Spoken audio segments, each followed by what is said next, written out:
muntik na. But anyways, sige, for our last lecture para sa midterm, multi-stage calculations tayo ng distillation. Actually, distillation setups.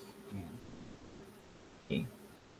By the way, kaya ako nag-online again today dahil on Friday exam tayo. 3 to 6 yung ini-schedule ko. But if you can finish the examination within 2 hours or less than 2 hours, wala namang problema. Nasa sa inyo naman yun. Tapos, tomorrow, gaya ng napag-agrihan natin, 3 groups na lang, okay, as suggested by Hana. And I think hindi lang naman si Hana ang nag-suggest nun. Parang siya lang ang nag-voice out ata.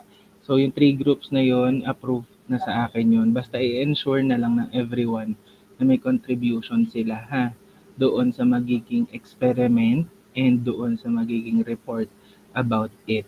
Kung merong mang groupmate na wala talagang naitulong, wala talagang nai-contribute, talagang lang, present lang siya, hindi counted po yun. As much as possible, I try to know kung ano yung ginagawa, then be involved, kumbaga. And leaders, as I assigned si Shane, si Nikki, at saka si Giseline, you have the authority, kumbaga, or the power to remove your members if by evaluation wala silang na-contribute based from members din if there are any complaints.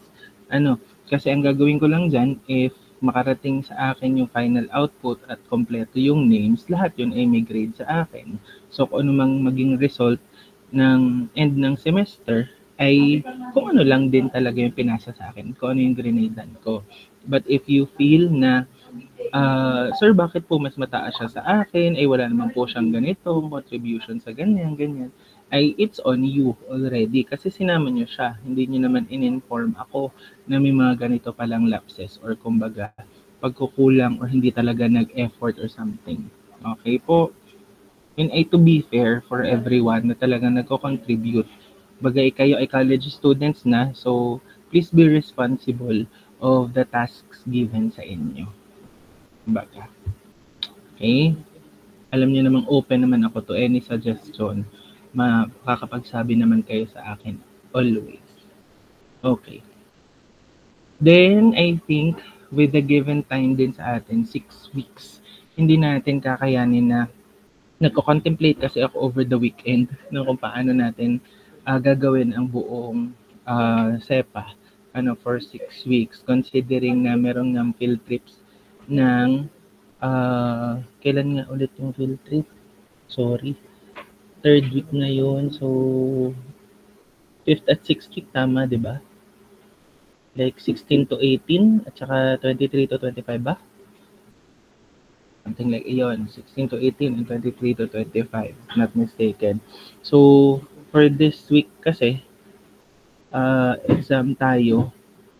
Tapos, kaya natin makapag-discuss ng GASAB, LLE, at saka leaching. Yung tatlo na lang siguro ang isasama natin kasi given the constraints of time nga, hindi na natin, or kung kaya natin kahit paano yung membrane separation man lang, hindi na yung adsorption, though yun na may parang filtration lang.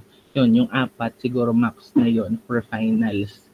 That would be conducted most likely on bago mag-field trip or after field trip. So let's agree na lang sooner for that final examination. So since isa na lang yung magiging lab experiment, final project na lang yung second experiment natin if ever.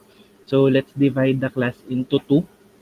Then ang gagawin nyo is parang mag-create kayo ng laboratory procedure or experiment for leaching and LLE on a lab scale.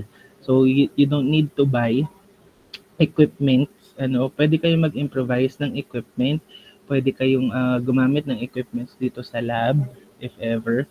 Kanina nagsesearch ako or even this weekend nagsesearch ako ng example leaching na laboratory scale setup.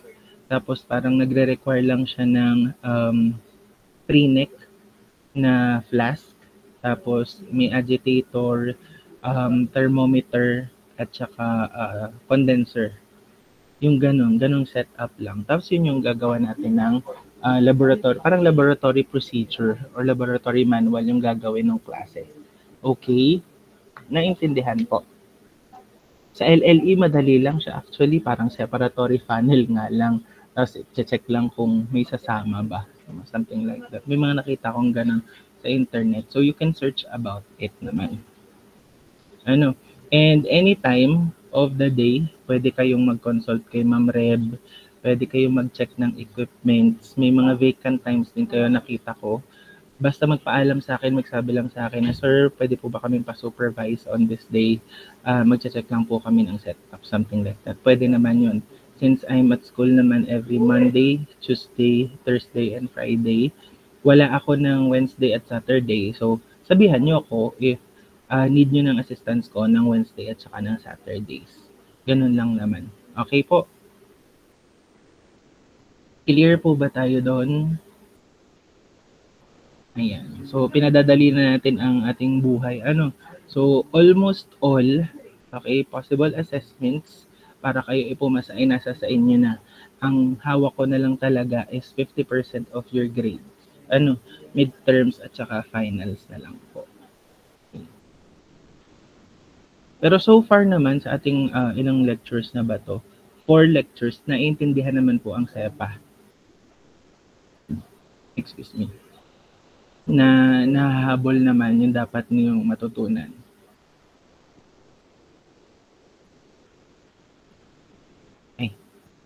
Parang hindi sila sure. Parang hindi sila sure kung naintindihan nga nila. But anyways, ayan.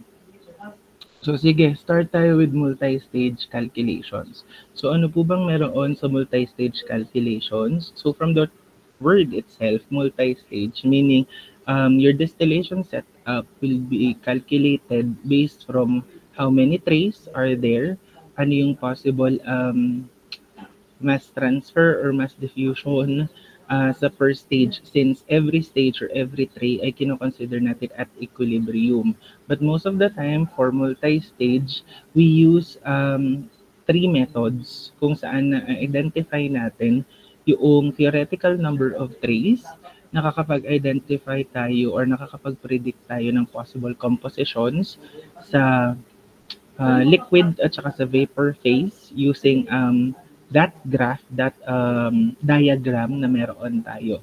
And as well as, we also have this numerical method din naman kung paano natin na-calculate or na-identify yung theoretical number of trays. Okay. So first of them is McCabe-Thiele method. So McCabe-Thiele method is a method that is used, okay, with the aid of the equilibrium curve diagram.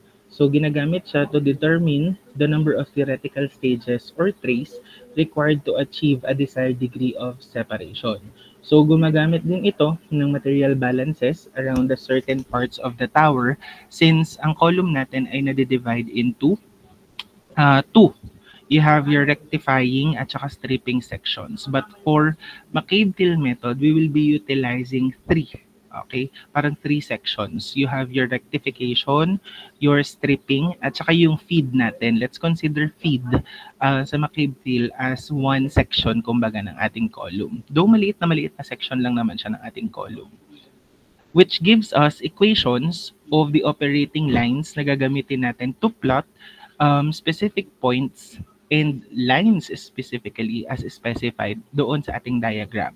So a simplified method for analysis making use of several assumptions, but nonetheless a very useful tool for understanding distillation operations.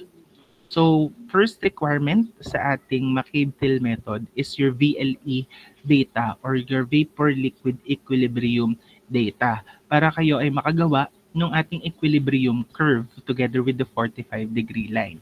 So this must be available at the operating pressure of the column. Information required are first, feed condition. Okay, kasi iba-iba ang condition ng feed natin. Merong partially vaporized, completely vaporized, merong pure liquid talaga siya. That represents every line, okay, direction ng ating Q line kung tawagin sa ating diagram. your distillate and bottoms composition, and the reflux ratio.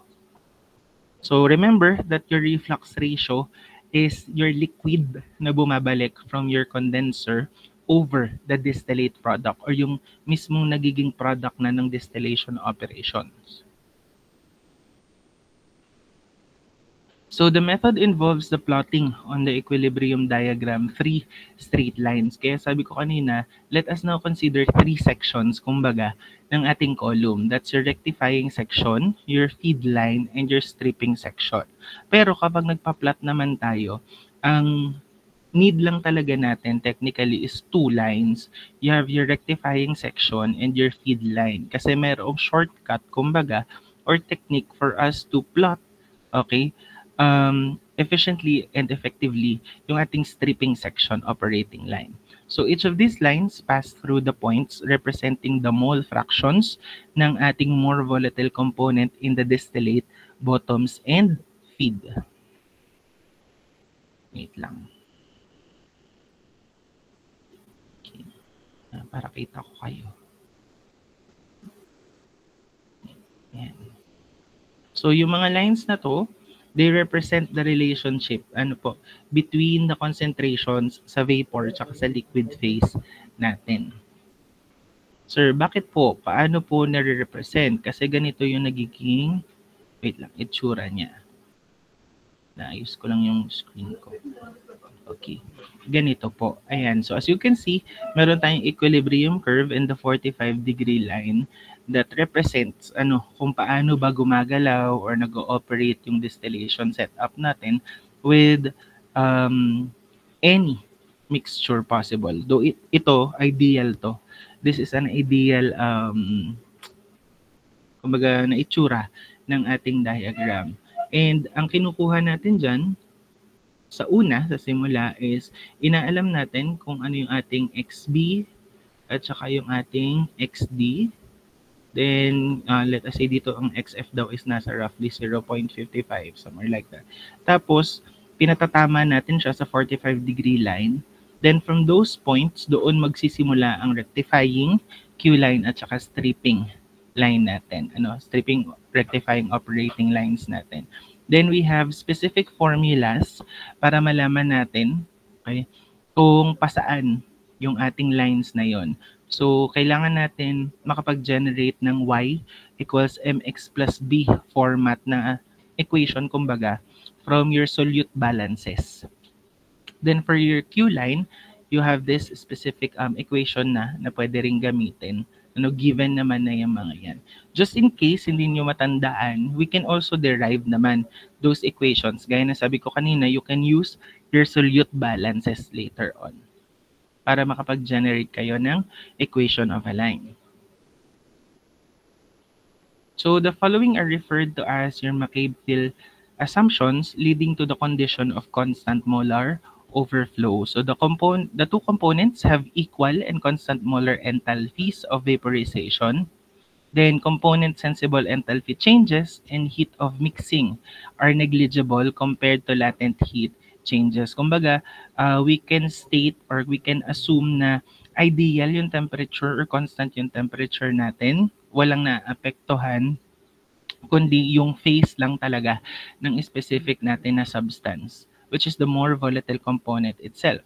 So the column is well insulated so that heat loss is negligible as well, and the pressure is uniform throughout the column, meaning there will be no pressure drop experienced. Okay. So let's move on dun sa ating first section. So that is your rectifying section. Okay, sa rectifying section, dito kinukuha ng vapor natin yung more volatile components natin na nanggagaling from the reflux. Okay? And dumadagdag doon sa ating actual feed. So the upper part of the tower above the feed entrance is called your rectifying or also known as enriching section. Since the entering feed of binary components A and B is na-enrich doon sa section na yon. What do we mean by yung pumapasok daw na feed ay na-enrich? Kasi nga, yung feed natin, dito siya pupapasok, for example. Alam natin na ito ay A, plus B. Sorry, wala yung aking ano. A plus B yan. Ano? Tapos, yung umaakyat natin na vapor here, siya ay A lang, which is the more volatile component. So, kapag siya na-condense here, knowing na may reflux, yung A natin, a part of A, ay bumabalik as liquid. At yung liquid A na yon ay dumadagdag dito sa A plus B natin. So, parang nagiging 2A plus B siya. In a sense, na-enrich yung ating liquid feed, okay, ng more volatile component. Okay, ganun po siya. So that the distillate is richer in A than in feed. Okay. So ang OMB natin for this one is yung vapor stream natin na umaakyat is equivalent to yung bumabalik natin, yung feed natin rather, yung LN plus yung distillate natin. Sir, ba't wala yung reflux? Akala ko dumadagdag na po siya doon sa feed. Accumulated na siya doon sa LN at sa distillate natin. Then, more volatile component natin, just multiply the mole fractions, okay, na more volatile component natin for each stream. Then, ito na yung sinasabi ko kanina. From the solute balance or the more volatile component balance, i-isolate lang natin si Y sa kabilang side and simplify natin yung kabilang side. Makikita natin that the form is equivalent to AY equals MX plus B na formation, which is an equation of a line. And that is your operating line actually. Okay, yan po yung ginagamit natin na formula para ma-plot natin effectively and efficiently yung ating rectifying operating line. So from the OMB, if L is constant, then V is also constant. Ano? Kasi nga constant molar tayo or molar overflow. So for a particular value of a distillate. Thus, we can write, okay, yung ating equation kanina na Ln and Vn plus 1 as L over V and D over V. Again, for a constant amount of your distillate, your L, yung pumapasok na liquid, ay constant din. And yung vapor na napoproduce all throughout ay constant din. Okay, kaya naging ganyan. Na-simplify lang natin yung equation.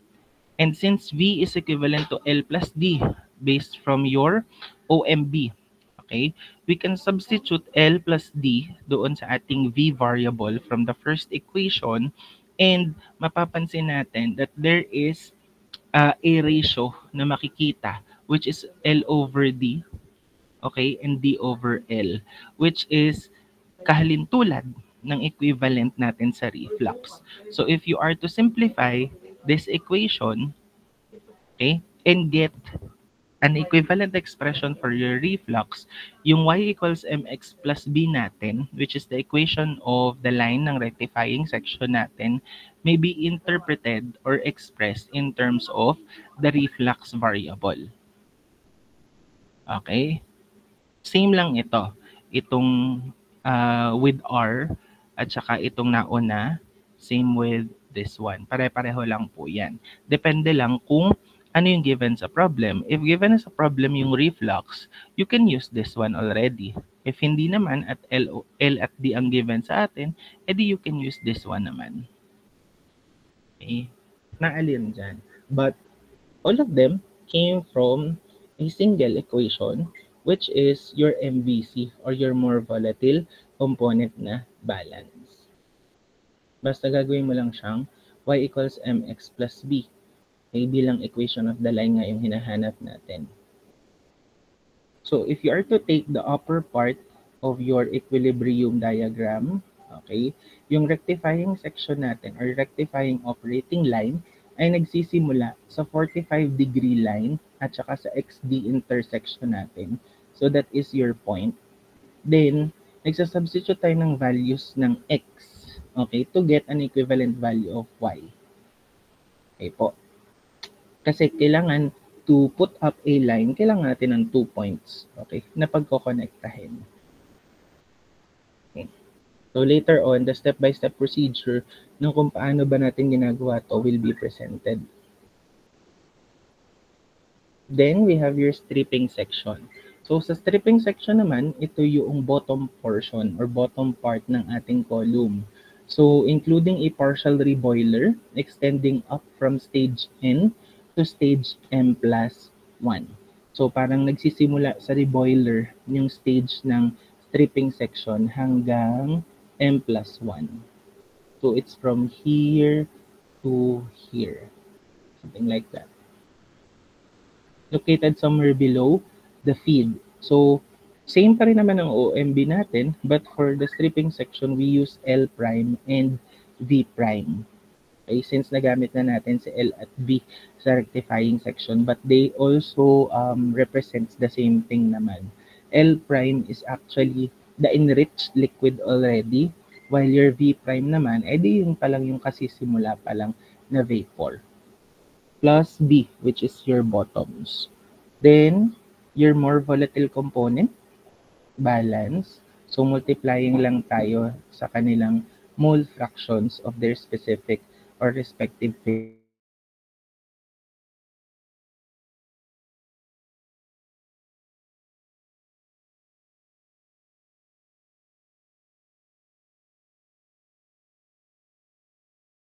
ng liquid at vapor and bottoms at saka vapor stream natin. Okay.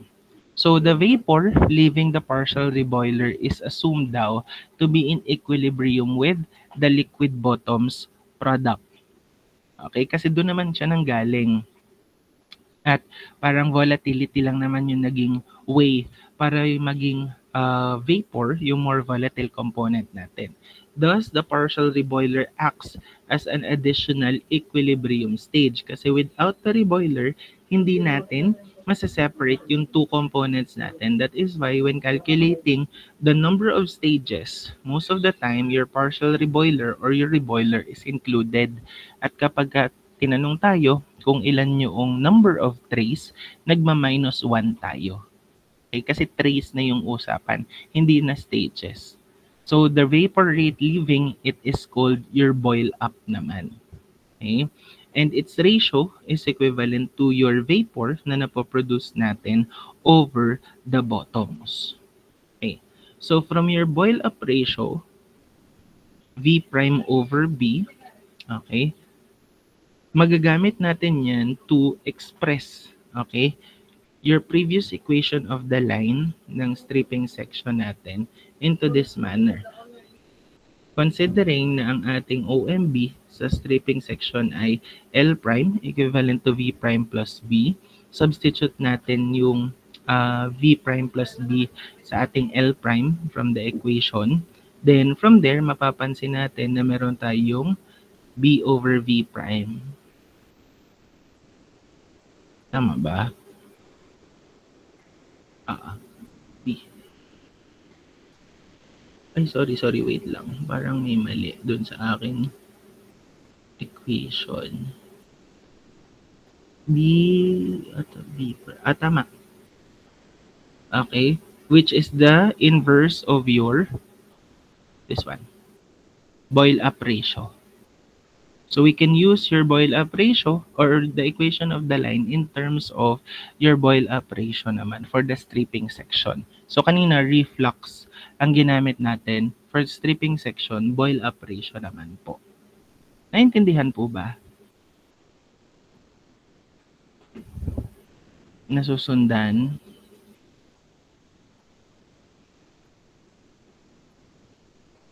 Okay. Now, ganito yung normal na nagiging itsura. So, alisin niyo muna sa isipan niyo yung mga QQQ na yan. So, sabi ko kanina, you need to identify your XF, your XB, and your XD na given sa problem. So, nung nakuha natin yung equation of the line, pinatama natin siya with your 45-degree line, okay, from your equilibrium curve, or diagram rather. Tapos, yung mga equation of the lines na yon ang gagamitin natin to get another point. Okay? Pero dahil wala tayong specific point, okay, from the actual data na pwedeng gamitin, we can assume x being equivalent to 0. So, for your rectifying section or rectifying operating line, it's safe na gamitin natin na x is equivalent to 0 to get a value of y. Then from there, makakakuha ka ng another point, di ba? And sabi natin, we only need 2 points to generate or plot a line. So nakuha na natin yung line natin kanina na yung point natin for xd, tas yung y equals mx plus b, and if x is 0, nakakuha ka ng equivalent value, yun yung i-connect natin. And that's your ROL already, or rectifying operating line.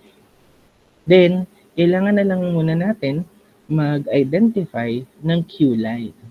So how can we identify your Q line? So we have different conditions ng ating feed, okay, na nakadepende sa Q value natin. So how can we calculate for your Q value?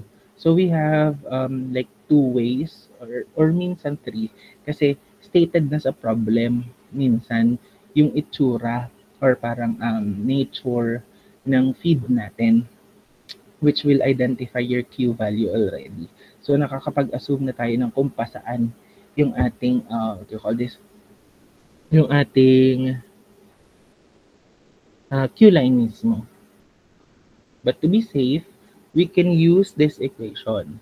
So the condition of the feed stream F entering the tower determines the relation between the vapor in the stripping section and the vapor in the enriching section, and also between the liquids from the rectifying at saka stripping sections. So for convenience, we represent the condition of your feed by the quantity Q, which is defined by their enthalpies. Enthalpy ng ating feed sa dew point, enthalpy ng ating feed sa boiling point, and enthalpy ng ating feed at its entrance conditions. Okay? Kung ano yung operating or actual condition ng feed natin na pumapasok. So your Q is equivalent to enthalpy at dew point minus enthalpy at feed conditions all over enthalpy of dew point minus enthalpy ng boiling point natin, which are all available sa ating Paris handbook. Siguro yung sa feed lang, minsan stated siya sa problem, but yung sa dew point at boiling point, most of the time naman available siya sa Paris handbook. But there are also problems na nag-i-state na rin ng enthalpies na ito. Okay. Yeah. So there are 5 possible conditions gaya nga ng binigay sa atin kanina, ng Q natin. So what does those conditions represent? So kapag ang Q value natin is greater than 1, okay, yun ay cold feed, meaning siya po ay below the bubble point. While for Q is equivalent to 1 naman, masasabi natin na yung feed natin is a saturated liquid. So normally, ang una natin i-calculate doon is yung bubble point natin. Then if ang atin namang Q is greater than 0 but less than 1, it is partially vaporized. Meaning yung pumapasok na feed natin ay dalawa by nature. Meron tayong vapor already, meron na rin tayong liquid. And for Q naman na equivalent to 0, it is a saturated vapor, meaning ang tendency or ang gusto natin gawin is i-condense yung ating feed bago sila maghiwalay through a distillation operation. Then if ang feed naman natin ay superheated vapor, which is the opposite of a cold feed, okay, Q naman will always be less than 0. So to represent yung pagpasok ng feed natin at different conditions, ganito siya. Okay? So mapapansin nyo na kung ang ating feed ay cold liquid, ang tendency lang niya is bumagsak, okay, papunta sa bottoms at madagdagan, okay, ng ating galing sa reflux. Then yung vapor na umaakyat from your reboiler, part of it ay nagko-condense pabalik. Ganun po kapag siya ay cold liquid. Kapag ka naman saturated liquid tayo, okay, meaning at a specified temperature na hindi maaapektuhan yung ating vapor, ang nangyayari lang is pumapasok siya, punta siya sa bottoms habang nadadagdagan siya ng liquid from your reflux without affecting your vapor na umaakyat. Okay? So same with a saturated vapor. Ang tendency naman niya is umakyat lang. Okay? Then kapag nag-condense, tsaka siya nagkakaroon ng liquid. Tapos yun yung pinupurify natin. Unlike your saturated vapor na superheated, okay? Ang tendency naman kapag superheated, kapaligtaran ng cold liquid, yung pumapasok na vapor, it has this tendency to vaporize, okay, yung parts ng reflux natin na bumabalik sa ating column pababa sa ating bottoms. Okay? So sir, ano po ang gusto natin dyan? Or ano po yung madali kumbaga i-solve most of the time? Okay? So if I am to be asked, tapos ako'y nasa planta, mas maganda talaga kung saturated liquid yung nagiging feed natin. Okay? Kasi I will be starting my operation based from the liquid na pumapasok or a mixture ng vapor natin and a liquid. Mas madali siya for me. Ano? Kapag kasi saturated vapor, liquid, cold liquid, or superheated vapor, medyo may mga conditions or considerations pa na need idagdag than the usual considerations for a distillation design, distillation column design. So, ganyan siya. Ganyan yung ano, para kapag ka nakita nyo sa problem na partially vaporized, so ito agad yon. Kapag ka sinabi naman na siya is saturated liquid, ito siya. Kapag saturated vapor, ito namang isa. Okay, but there are cases your saturated vapor is that explicitly stated na siya is superheated vapor na pala. So you need to check also sa temperature na nag-ooperate siya. So yan po yung mga yan. So from the definition of your Q, we can say na siya ay L prime. Okay, this is a saturate, ito yung ito. Vapor liquid mixture siya. Yung ginamit natin dito. Okay. So from the definition of your Q, it is your L prime equivalent to L, yung reflux natin, plus QF. Okay. So ang total nito ay equivalent dun sa feed natin plus your reflux. While for your vapor naman, yun yung ating boil up vapor. Okay? Yung galing sa ating reboiler. Plus yung ating galing sa feed. And that is your V. Okay. So dahil dalawang sections ang possible maapektuhan, okay, ng nature ng ating feed, we can generate ROL at saka SOL balance based from the more volatile component. Ano po? Then solving for the intersection of the two operating lines, which is, anong ginamit dito? Pinagsama lang sila, Pinagsama lang sila based from the XY values. Ano po? Parang pinag-add lang. And combination of the two, makakakuha tayo ng ganitong equation. And isolating your y value, since ang kailangan natin is y equals mx plus b. Ang hirap ng mouse talaga. Yeah, mx plus b. Okay. Makakakuha tayo nito, which is your Q line. Okay? Naintindihan po ba? So therefore, if meron kang XF, meron ka ng fraction ng feed natin, ng more volatile component, you can use this equation to get a value again of y. So for example, dito, ang naging y mo ay 0. Okay? When x is 0, y is 0. So, pasaan yun? Ang Q natin ay ano magiging value? If x is 0, y is 0, possible 1, no? Tama ba? If x is 0,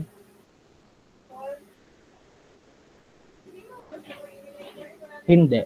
If x is 0 at y ay 0 mo, ito siya. Tama? Saturated vapor tayo. Kasi wala kang value. So, ang line natin ay ito lang. Tama po ba? Then, if x is 1, tapos, ito siya. Y is, tapos ang y mo ay nag-0, ito naman siya.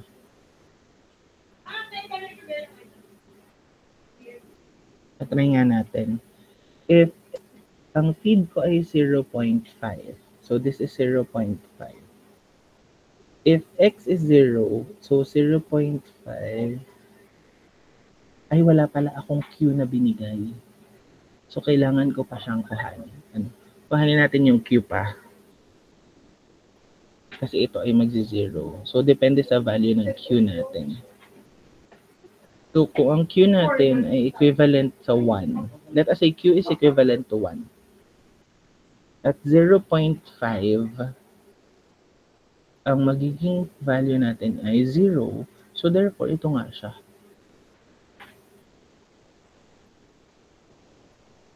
Nagets po ba? Oh, if ang Q natin, let us say, ay, ano magandang value? 0.5. Sabihin nyo 0.5 yung Q. Tapos ang XF nyo ay 0.5. So using this equation, ano ang lalabas? What is the value of your Y?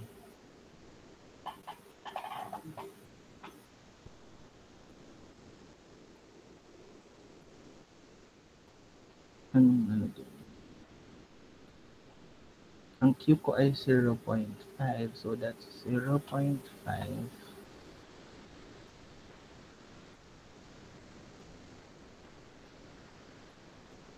Tapos if X is 0, bale 0.5 over 0.5 minus 1. So that's negative. Tama ba? Yeah.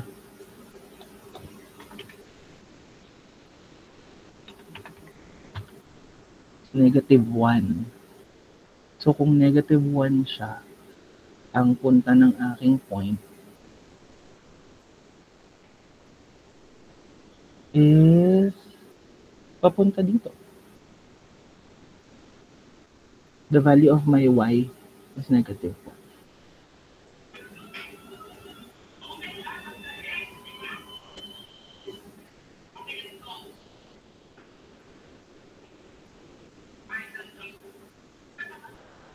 Nagigets po ba? Kung paano natin na-determine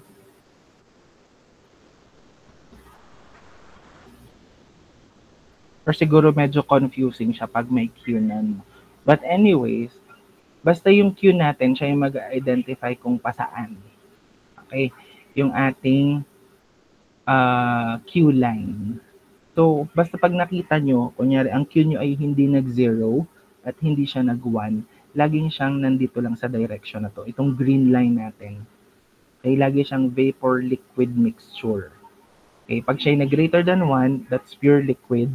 Pag siya ay nag-less than ng 1, siya ay pure vapor. Ganun yung nature ng ating ano. Minsan hindi kasi siya stated sa problem, yung Q value. Pero, makikita nyo kasi yun sa problem na sinabi niyang saturated vapor siya.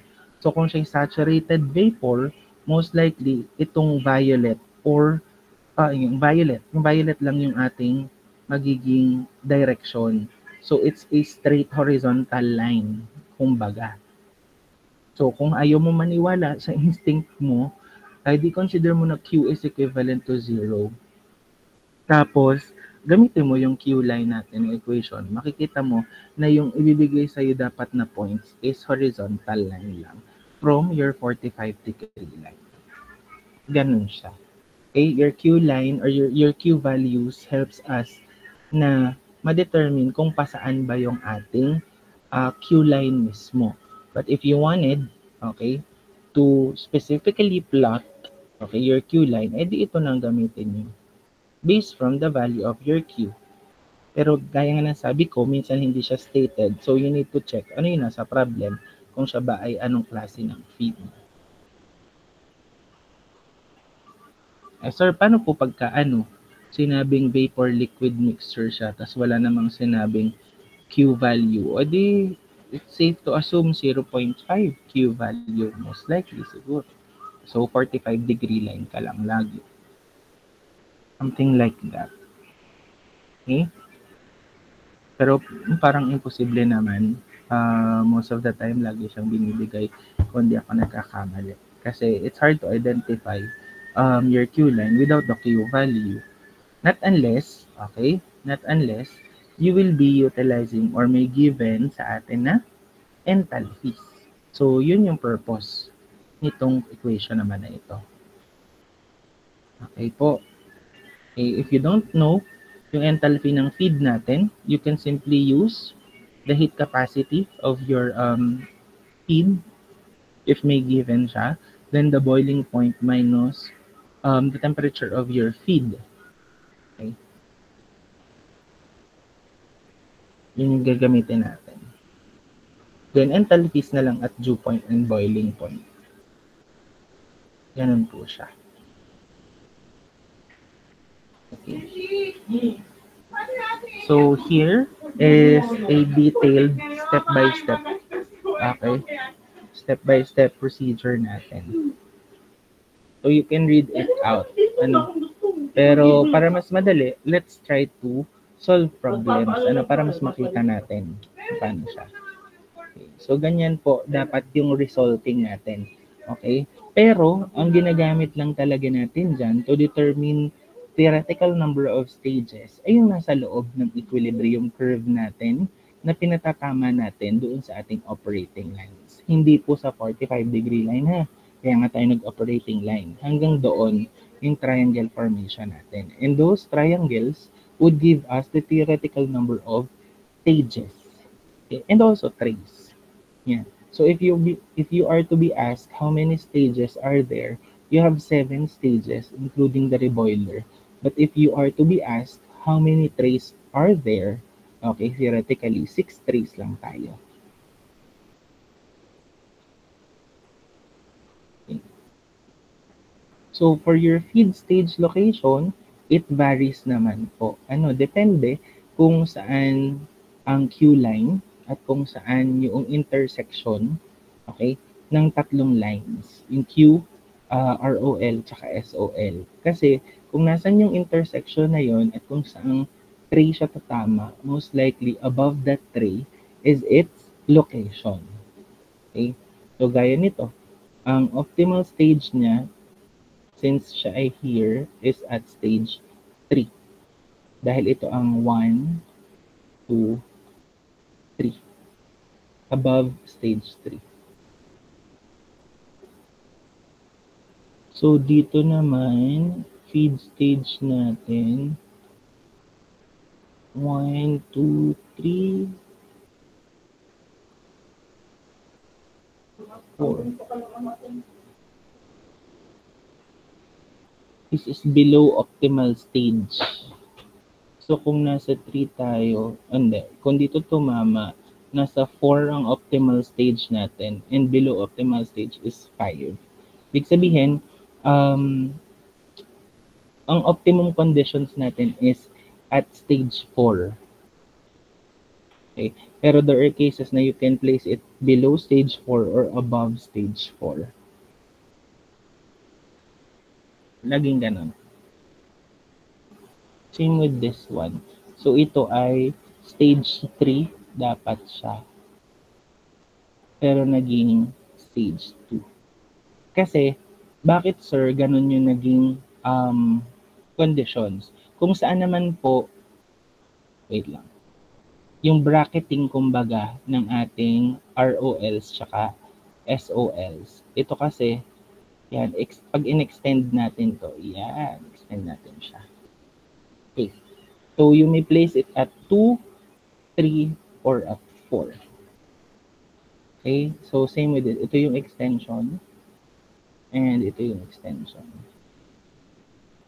Kasi doon nag-exist most likely, okay, yung dalawa nating phases at the same time. Doon sa ating feed, kumbaga. Doon may separation din na nangyayari. Yan. So for the limiting conditions, as shown in figure B, okay, the minimum reflux corresponds doon sa need for an infinite number of stages. Okay? While for figure A naman, this corresponds to the infinite reflux ratio. Okay? So kapag meron tayong infinite reflux ratio, nakukuha naman natin yung minimum number of equilibrium stages. Pero kapag meron tayong minimum reflux, ang nakukuha naman natin ay infinite number of stages. So if you wanted to get the optimal reflux ratio, that's your reflux over the minimum possible value ng ating reflux.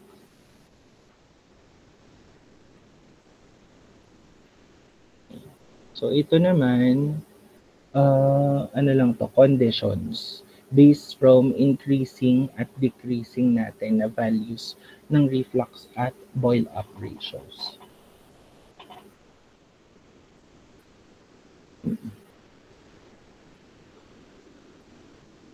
So ito yung nagbibigay sa atin ng theoretical number of stages din natin, considering na doon sa streams natin, sa values ng streams natin, related to the liquid tsaka vapor streams.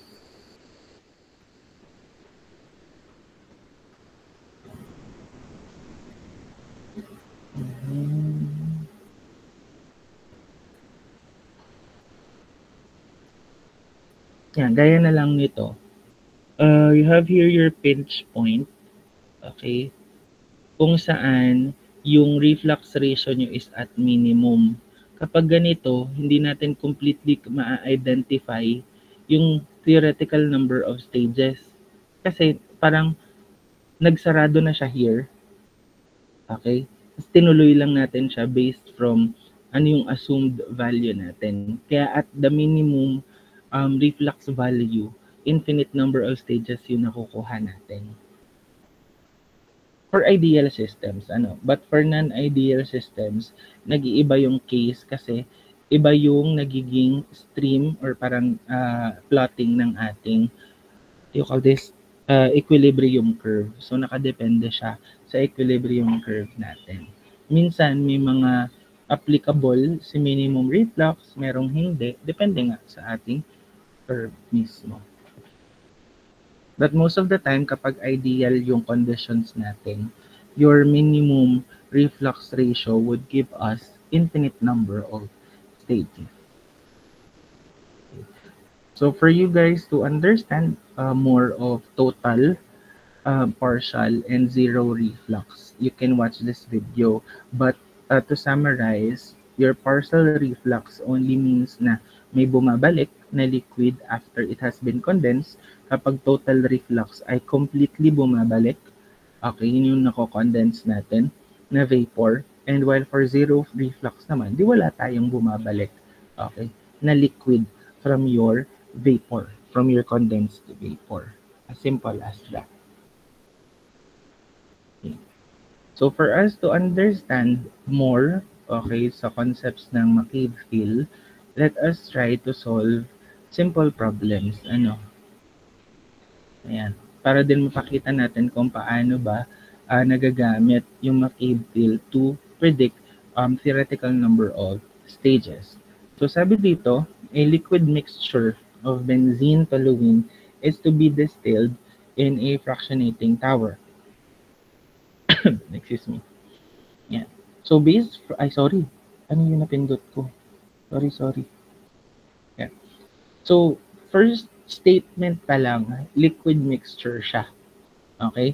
So ang ating Q line dapat kapag tayo later ay nag-plot, okay? Dapat ang Q line natin is itong kulay blue. Papunta siya sa way na yon. Nasa first quadrant siya, kumbaga. Okay. So, dinidistill daw natin siya at 101.3 kilopascal pressure. So the feed of 100 kilomoles per hour is liquid and it contains 45 mole percent of benzene and 55 mole percent toluene and enters at 327.6 kelvins. So a distillate containing 95 mole percent benzene and 5 mole toluene and a bottoms containing 10 mole percent benzene and 90 mole percent toluene are to be obtained. So the reflux ratio is to 1 and the average heat capacity of the feed is 159 kilojoules per kilogram Kelvin and the average latent heat naman is 32,099 kilojoule per kilogram. Calculate the molar flow rate of the distillate and bottoms and the number of theoretical trays needed. So, to illustrate the problem, ganito siya. You have 100 kilomole per hour of feed and yung 100 kilomole na yon ay 0.45, 0.55 ang hatian ng benzene and toluene. Your distillate of unknown, okay, amount ay merong 95 benzene, 5% toluene. Same with your bottoms na unknown din, 10% benzene and 90% toluene. So to solve this, okay, mag-OMB tayo, then your more volatile component balance. Then from there, let us substitute first kung ano ba yung mga meron tayo for us to know ano ba yung hahanapin pa. And upon substituting the given values, and with your OMB, makikita natin na possibly makuha natin si B sa bottoms or si distillate. Depende kung ano yung in terms of ninyo for your OMB. But for this one, we substituted B as equivalent to 100 minus D for us to get a value of your distillate na 41.1765 kilomoles per hour. Then, from your OMB itself, substitute natin yung calculated value to get how many bottoms naman ang meron tayo. So, that's 58.8235 kilomoles per hour. Okay? Then, we have an equilibrium diagram here. Okay? Minsan, sa equilibrium diagram is known as XY diagram. Okay? Sir, given po ba lagi? Hindi po laging given. There are cases na kayo ang magpa-plot based from the given data ng equilibrium curve natin. Okay. So, binigay naman sa atin kanina yung bottoms, distillate, at saka fraction ng feed natin. Okay, for the more volatile component. So, that's at 0.10, 0.5, and 0.9. So, yung mga yan yung gagamitin natin to plot, okay, your operating lines. So, for the ROL, okay, meron tayong reflux na given, diba, Nina? And the given reflux is at 4:1 or 4/1. So, for your ROL, pwede tayong gumamit ng equation of the line based from or in terms of the reflux. So that is this one. Then substitute all given values. Then simplify. And that is your rectifying operating line equation. So how will we use it? So let us substitute a value of xn. Okay? So, assume values tayo. So, starting from 0, 1, or you can also use the value of your distillates, your fraction ng feed, tsaka yung bottoms. Nasa sa inyo naman, walang problema. Pero, to cut the long story short, since it's a rectifying operating line, you can use the value of your xd and 0. So, if x is 0, makukuha natin na y is 0.19. And if x is equivalent to the value of your xd, that's 0.95. Okay, with that being said, makakakuha ngayon tayo ng points natin. Okay, so kahit gamitin nyo sa xf tsaka sa xb, may makukuha pa rin kayong value pero hindi po siya tatama sa 45-degree line nor sa equilibrium curve. So, dapat siya in between the lines, the equilibrium curve and your equilibrium line. And sabi natin kanina, y is equivalent to 0.90 pag 0. And yan. So, ito yung 0.19 natin. Patatamain lang natin or i-connect lang natin siya with 0.95 natin na point. And that's your rectifying operating line already. That's your ROL. Okay.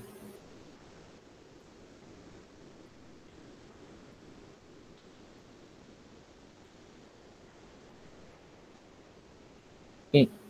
Now, for your Q line, okay, since hindi sa atin binigay ang exact value ng Q, kukompute natin siya.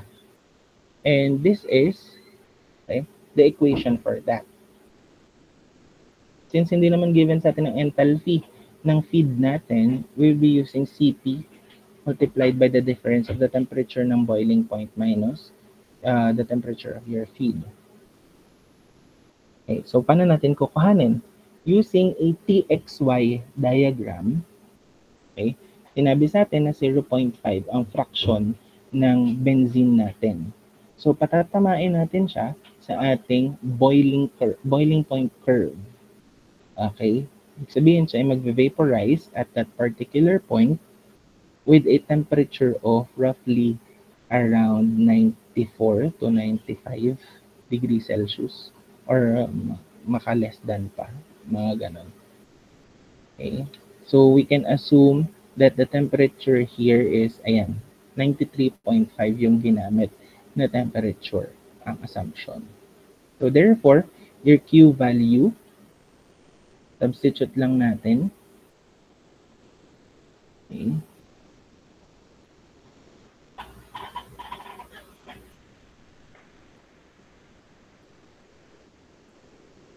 Meron na rin naman binigay sa ating value ng average. Tama ba? Average na ba yun? Tama. Average latent heat natin. Okay. Then, binigay din yung entering natin na feed at 327.6. So, tama lang yung ating substituted values.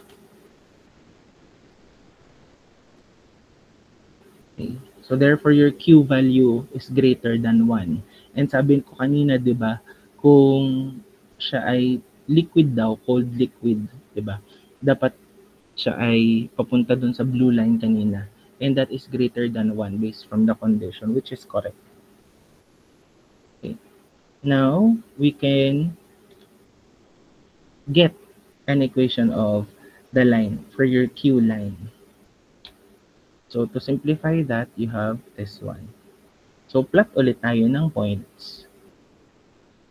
So, sa pagpa-plot ng point, you can assume any value of x. Okay, magbibigay siya sa inyo ng equivalent value ng y. You can use the same mole fraction, okay? So, at 0.5 at 0.45 yung kinuha natin. Sir, paano na-assume si 0.5?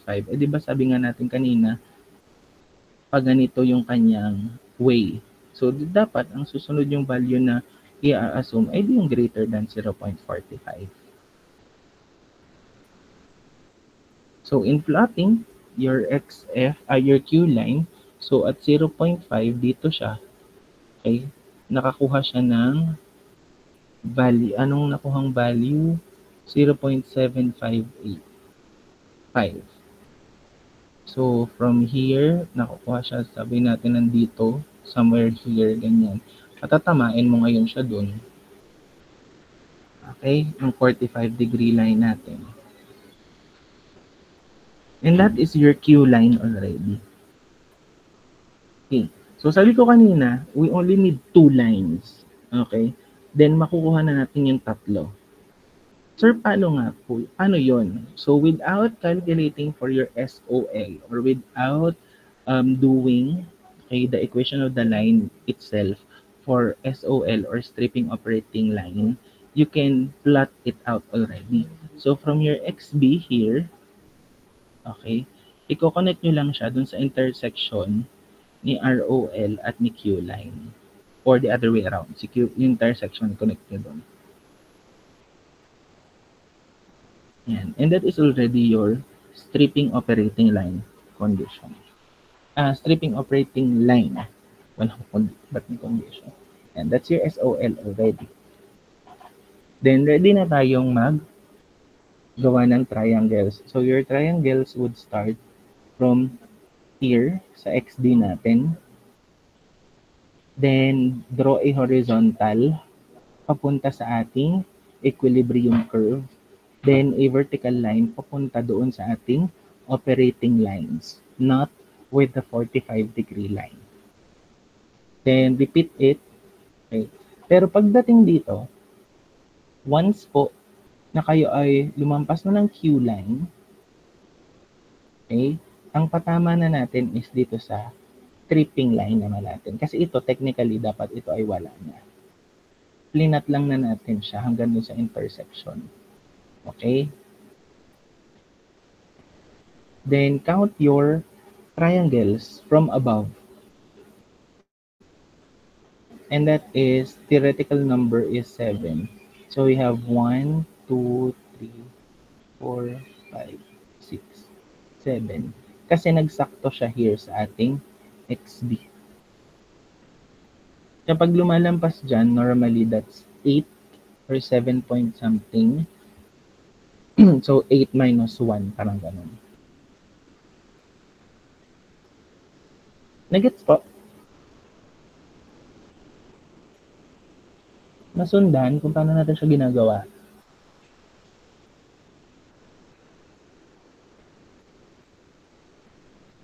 Medyo ano lang, nagkakatalo-talo lang talaga kayo sa paggawa ng triangles. Minsan sa paggawa ng triangles, kaya nag-iiba-iba yung theoretical number of trays. Nakadepende kasi siya sa kung paano nyo na plot yung equilibrium curve kapag hindi siya given. Pero kapag given naman yung diagram, walang problema. Halos magkakapare-pareho naman kayo dyan. Pero kapag hindi siya given, ayun, doon lang tayo nagkakatalo. Kasi iba-iba ng tawag ito, pagkakagawa doon sa equilibrium diagram, masyadong maliliit, or yung iba naman, masyadong malalaki, yung you call this, hiwa-hiwalay. So, nakadepende doon. Tsaka sa pagguguhit, actually, ng triangle. Minsan tabingi, minsan tuwid na tuwid naman, something like that. Kaya, whenever you try to do McCabe fill, lagi po siyang sa cross-sectional na paper or yung grid lines natin. Okay. Madali siya sa Excel kasi maganda yung ipa-plot sa inyo na ano. Ayan. Okay. So, here, we have another problem na hinihingi din sa atin yung number of physical trays. At the same time, meron ditong minimum reflux ratio. We are asked to calculate for the minimum reflux ratio. Okay. So, sige, let's answer this na agad. Okay. So, may given tayo na reflux ratio na 1.5 daw and Q natin is 0.25. Okay. Saan nyo nakuha? Sorry. Binalikan din. Ayan, saturated liquid is 0.25. Sir, kinonsider nyo yung saturated vapor. Pwede nyo namang i-consider si saturated vapor, pero siya kasi i-distillation. So, ang gusto natin makuha is yung feed natin na liquid phase or liquid, kumbaga, liquid feed nga natin. So, itong i-consider natin, this is your Q. Kasi kung itong i-consider nyo, this is your F. Minsan F ang nagiging katumbas niya. Tapos kinukuha nyo rin yung value ng Q. So, dumiretso na tayo dito sa saturated liquid. Okay. Yan. So, we have your ROL. Kunin natin sa ROL. Since may reflux tayo na given, pwede natin siyang idiretso sa equation na ito. okay, which is a constant equation already. Then substitute your values. Okay. Then if we are to use this equation, kailangan lang natin mag-assume ng values ng x natin for an equivalent value of your y. So yun yung gagamitin natin to plot your rectifying operating line. So normally, lagi naman siyang kung ano yung value ni xd at saka 0. So yun yung magiging values natin ng y. So from the given points, you have your 0.7 xd, 0.45, tama ba? 0.45 na xf, and 0.10 na xb. Ay, sorry, hindi pala siya 45. Ano bang given? 42 pala, sorry. 42 lang pala. Okay. So, meron na tayong x is 0, tapos x din natin 0.70. Yan. Connect lang ulit natin siya. Then, ang Q natin is greater than 0, but less than 1. Okay, so masasabi natin na siya ay liquid vapor mixture. So, ang Q line niya dapat is papunta sa second quadrant.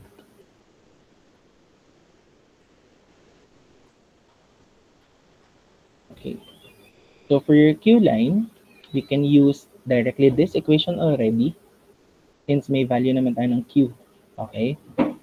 Then, substitute all given values and calculated if necessary for us to get an equation of the line for your Q line. Napapansin nyo na nag-negative yung slope. So therefore, tama ang assumption natin na siya ay papunta dito sa 1 natin. So, papunta here. Pag ganun siya dapat.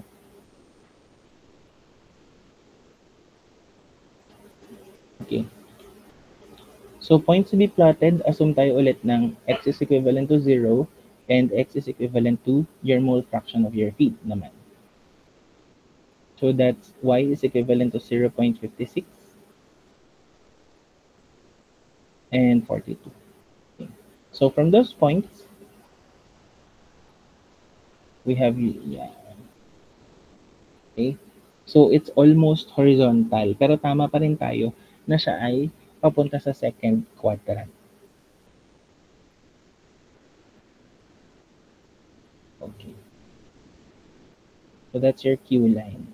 Then, you can just get or plot yung ating stripping operating line by simply connecting the intersection and your XB sa ating 45-degree line. Ganyan siya.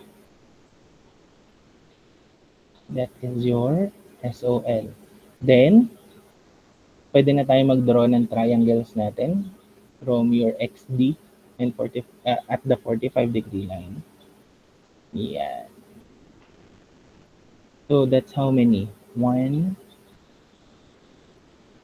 2, 3, 4, 5, 6. Pero hindi siya nagsakto sa XB. Okay? Hindi siya nagsakto sa XB natin.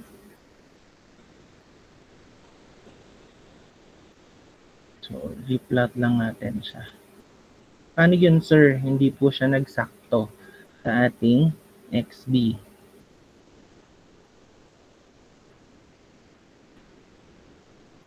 Ayan. Okay. So, for the number of physical trays, from the graph, may makukuha tayong 6. 1, 2, 3, 4, 5, 6. And ito yung point plus ito. So, may maiiwan, kumbaga. Okay? Hindi tatama doon sa equilibrium. So, yun yung hahanapin natin. Okay? So, your 0.08 na value here, siya po ay yan. Yung point before XB. Kapag in-extend pa natin pababa yung last vertical line, that's around 0.08. Okay. Then, yung 0.14 natin, okay, Okay?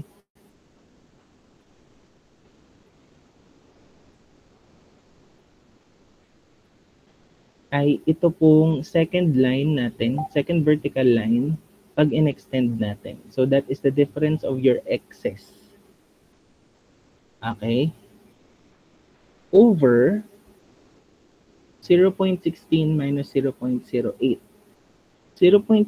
naman po ay kapag in-extend natin yung last horizontal line to get a value of your y. Okay, so that's 0.16.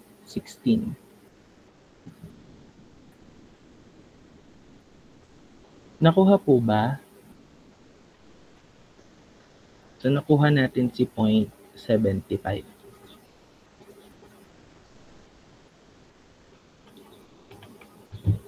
Naget po? Okay. So, ganun siya ha. Difference of your x over difference of y minus x.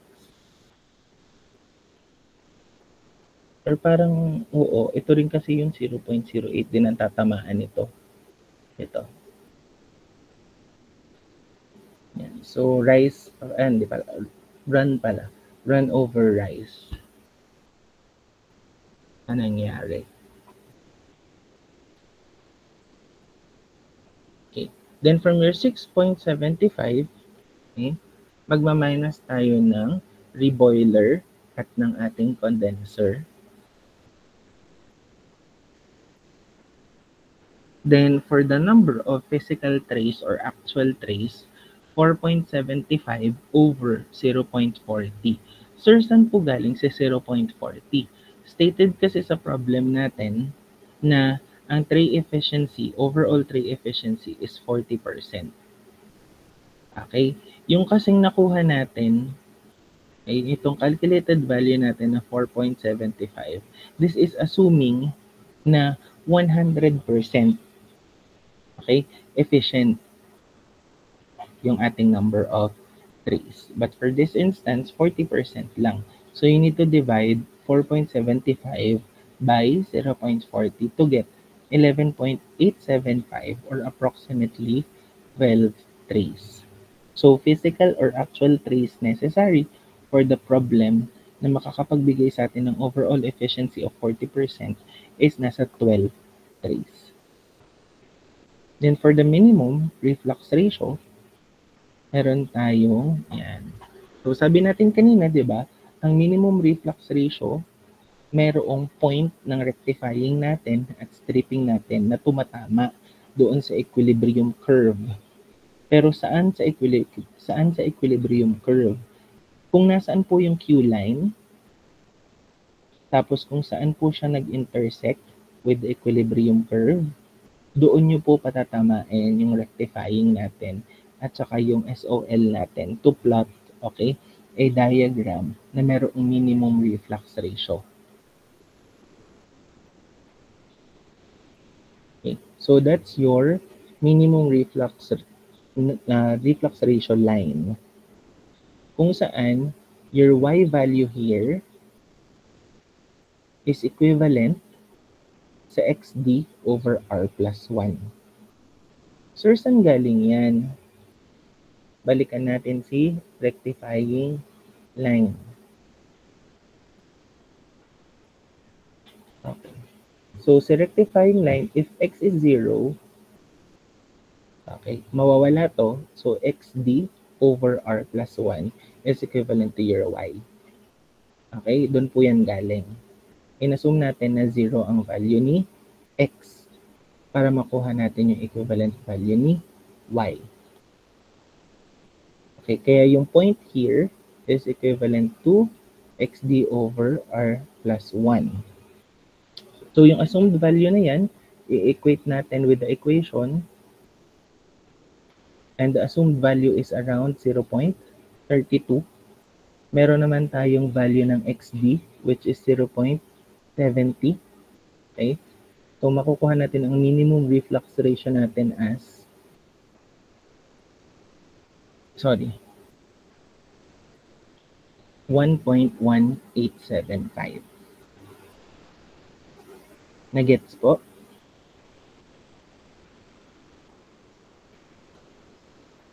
Ni-rearrange lang natin to.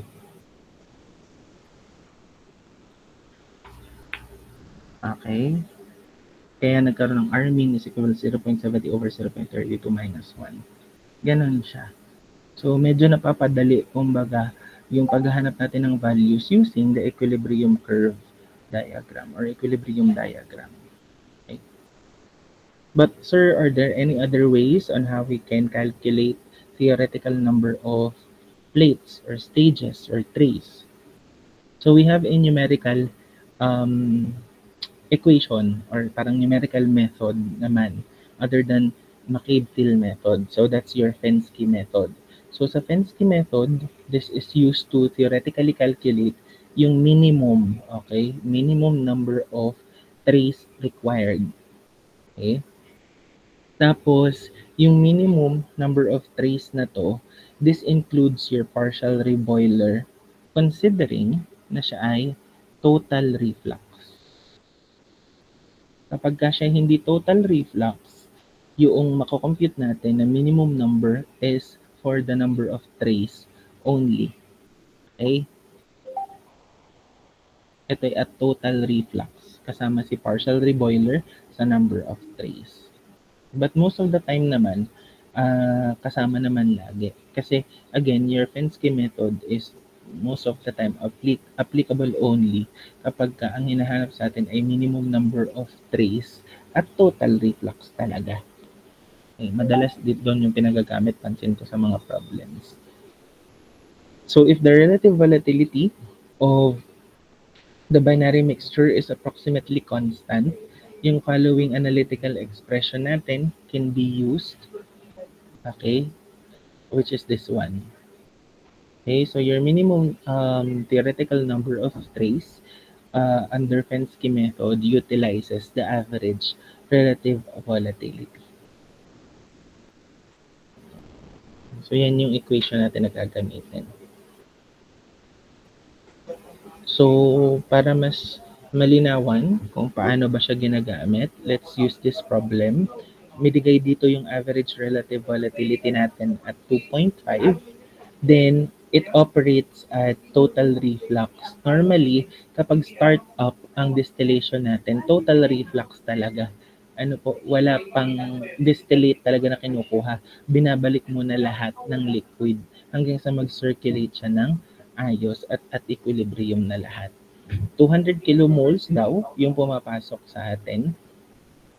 Sorry.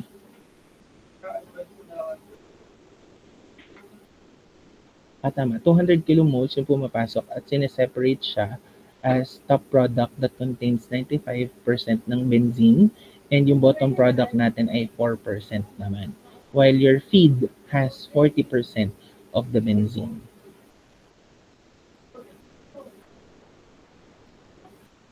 Okay.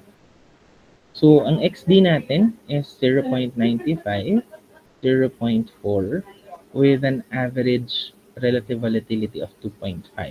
So your required number of trays using Fensky method, direct sub na lang tayo. That is 6.6818 minus the reboiler. That's 5.6818. So technically we have 6 trays. As simple as that. Okay?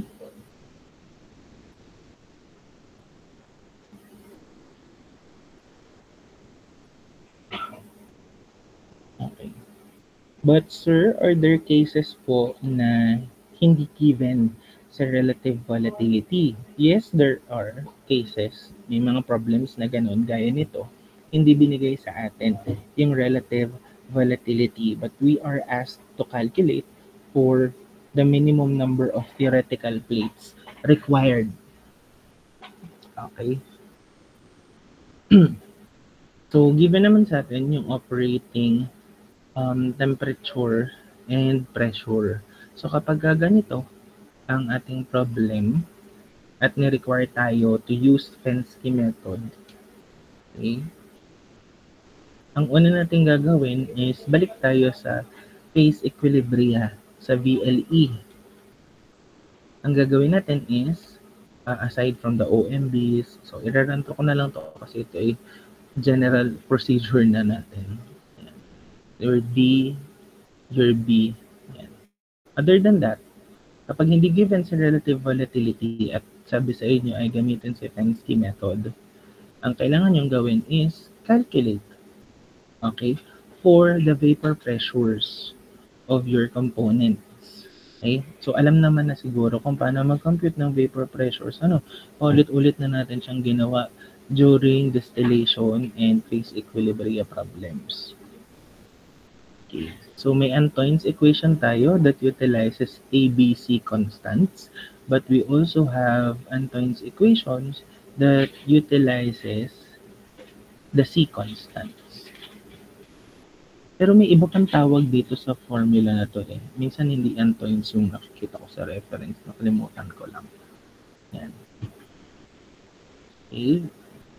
So, after getting the vapor pressures, kuhanin natin ang ratio nila. Kasi it was given sa atin that the ratio of the vapor pressures ng ating more volatile component over the less volatile component is equivalent to the relative volatility of your mixture. So that's at 2.4183. Now that we have the relative volatility given sa atin ng XD at saka XB natin, we can use now the Fensky method. So by using the Fensky method, we have 4.9764 minus the reboiler for a total reflux equivalent to 3.9764, giving us a minimum number of trays as 4 trays. Okay. Na-gets po ba? Naintindihan po? Madali pag Fensky method, basta given ang relative volatility kasi substitute lang tayo. But kahit hindi given si relative volatility, we can calculate for it. Okay? Then, mas madali siya technically sa McCabe-Thiel. Kasi sa McCabe-Thiel, it requires you to plot, okay, the equilibrium data para doon sa curve ninyo. Hanapin mo pa si ROL, SOL, the Q line, bago ka pa makapagbilang ng triangles. Minsan mali pa yung triangle na magagawa mo. Okay? Pero again, the problem sometimes requires both. Tapos pina-check na lang using Fensky method. May mga ganon. Okay? And lastly, among the three methods na meron tayo is your Ponchot-Savarit method. So si Ponchot-Savarit method naman is different, way different from the two. Kasi si McCabe-Thiel gumagamit lang siya ng equilibrium diagram. Si Fensky method gumagamit siya ng numerical equation. But for Ponchot-Savarit, other than the computations na nire-require to plot, gumagamit siya ng dalawang diagram. Okay? So, Ponchot-Savarit method is a graphical method that allows prediction of the number of theoretical plates required for a given separation, calculation ng reflux ratio, and the feed tray location. So, dalawang diagrams yung ginagamit natin dito. Hindi po TXY, kundi HXY diagram or enthalpy concentration diagram. And the operating line, okay, na merong XY with the equilibrium line and the diagonal line. Okay. So this accounts for non-ideal behavior by incorporating correction factors into the enthalpy composition diagram. And ang nag-introduce nito ay hindi si Sir Dewey, hindi si Sir Gandola, kundi sina Emil Edmond Ponchon and Arthur Maurice Louis Savarit. So sila ang sisisihin kung bakit mahihirapan. But normally we seldomly use Ponchot-Savarit method naman sa mga examination kasi it really requires you longer time kasi dalawang diagrams yung ginagamit natin dito. Okay. So sa Ponchot-Savarit, ang steps, okay, or stages na ginagawa natin is una, we need to calculate and identify the top and bottom feed, okay, composition. Then determine the feed tray location by knowing kung nasaan ang XF natin. Calculation ng number of theoretical plates. Gumagamit din tayo ng triangles dito. Then calculation of reflux ratio. Then determine the optimal reflux ratio. So, paano natin siya ginagawa? So, yung top and bottom feed composition calculation natin ay nakadepende sa kung ano yung enthalpies. Okay, ng ating, what do you call this? Ng ating saturated vapor at saka saturated liquids. Okay? Then, kung ano yung mag-intersect, okay, based from your XF, okay, and with the diagonal line, 45 degree diagonal line, yun yung magiging value ng XB at saka ng ating XD. But most of the time naman, given naman siya. Kasi kailangan siya to completely picture out ano ba yung mangyayari dapat dun sa ating column. Then determine the feed tray location. So how can we determine the feed tray location? So depende kung saan magsushoot or tatama yung ating XF. Okay, as given here. So kung ito ay Kung ito ay here, sasabihin natin so 1, 2, kung ito ay 4 stages, nasa 2, second stage isa. Ayan o. By finding the point on the equilibrium curve that intersects with the feed composition. So your equilibrium curve is here. Yan. Kasi ito ay mayroon pa sa taas. So kung ano yung tatamaan triangle, that's the stage or tray na na nandoon yung feed natin. Then theoretical number of plates ay dito, yung triangles na ginagawa natin.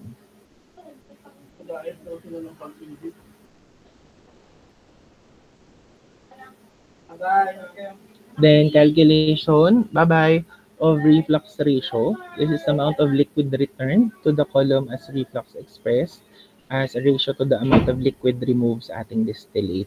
So by drawing the operating line on the enthalpy concentration diagram, a line that connects the vapor and liquid compositions at the top and bottom of the distillation. So yun yung ating operating line. The slope of your operating line. And normally, your operating line is this one, yung 45 degree line natin.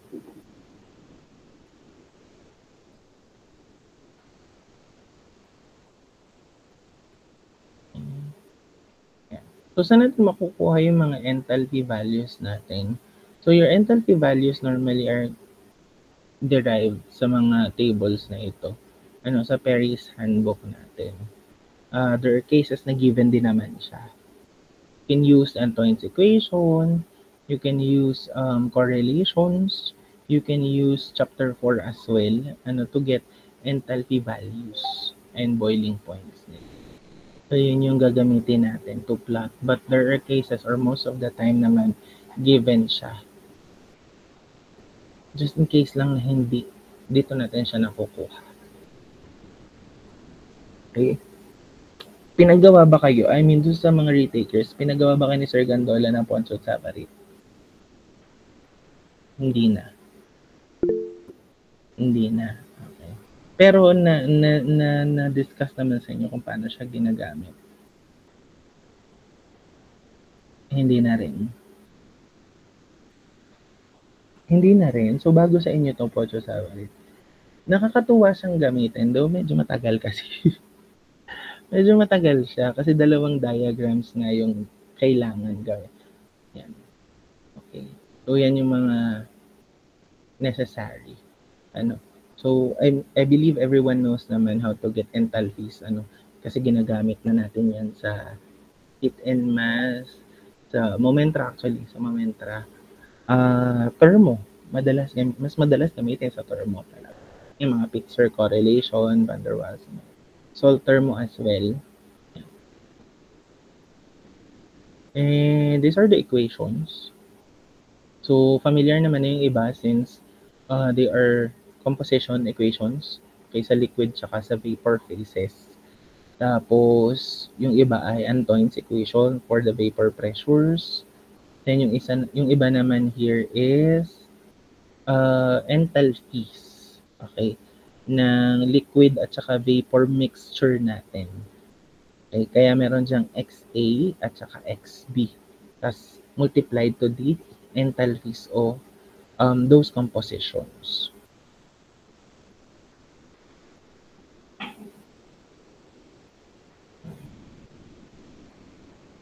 So, ito yung steps. May steps naman yan actually. Ang mahirap lang, yan. Ganito. So, ito yung enthalpy. Enthalpy XY diagram natin. Your HXY diagram. So, every point, merong specific value na ng enthalpy yan. Tama ba? Yeah. Though hindi naman nagkakalayo masyado yung mga points doon sa specific value ng enthalpy sa y-axis kasi nga they are operating normally at the same temperature. So kaya lang sila nagkakaroon ng variation is because of the actual composition, okay, ng ating mixture. Tapos sa taas niyan, doon nyo ilalagay yung equilibrium curve. Tapos, kailangan yung yung measurement ng x-axis ni equilibrium curve is same with the measurement dito. Kung 0 to 1 yun, 0 to 1 din dapat ito. Okay? Tapos, kailangan magtama sila, mag-align sila. Then, once na sila ay mag-align, ang gagawin just is, identify nyo muna yung XF. Kunyari, nandito si XF. Yan. Tapos, i-extend nyo yan hanggang dito sa equilibrium curve kasi magkapatong na sila. Okay? Same with your XB and XD. As from your XF here, okay, kung saan siya tatama dito sa ating boiling, ito kasi yung boiling natin. This is for your liquid, yung blue. Okay? Na magta-turn into vapor.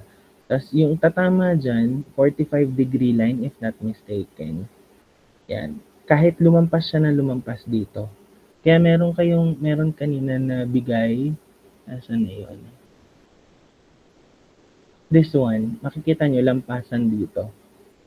Kasi yung XB is lampas dyan, yung magiging point. Kailangan kasi mag-intersect sila. Okay, hanggat di siya nag-intersect, hindi natin makukuha.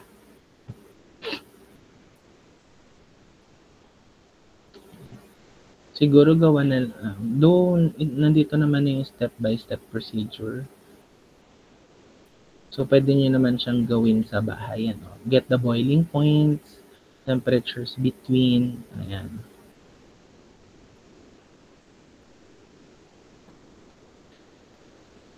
Tapos meron din namang video about this para mas madali nyo siyang maintindihan. Ang pagpa-plot niya ay hindi normal. Like, kailangan dumaan dito sa 45, tapos patatamain nyo with the equilibrium, tsaka pa siya bababa ulit. Bababa siya hanggang dito. Tapos, kung ano yung point na mag-intersect here, yun yung magiging second point, kumbaga. Kunyari, dito,